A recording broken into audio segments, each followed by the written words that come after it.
إن الله عز وجل يمهل ولا يهمل. قال صلى الله عليه وآله وسلم: إن الله ليملي للظالم، يعني يؤخر للظالم. إن الله ليملي للظالم فإذا أخذه لم يفلته. ثم قرأ: وكذلك أخذ ربك إذا أخذ القرى وهي ظالمة إن أخذه أليم شديد. رواه البخاري. الظالم خصمه الله تعالى يوم القيامة. قال عليه الصلاة والسلام: يقول الله تعالى: ثلاثة أنا خصمهم يوم القيامة: رجل أعطى بي ثم غدر، ورجل باع حرا فأكل ثمنه.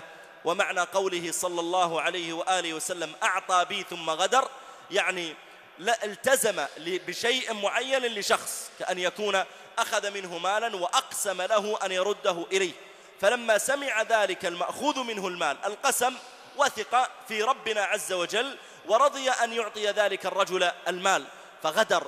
قال: رجل أعطى بي ثم غدر، ورجل باع حرا فأكل ثمنه، ورجل استأجر أجيرا فاستوفى منه ولم يؤته أجرته. رواه البخاري.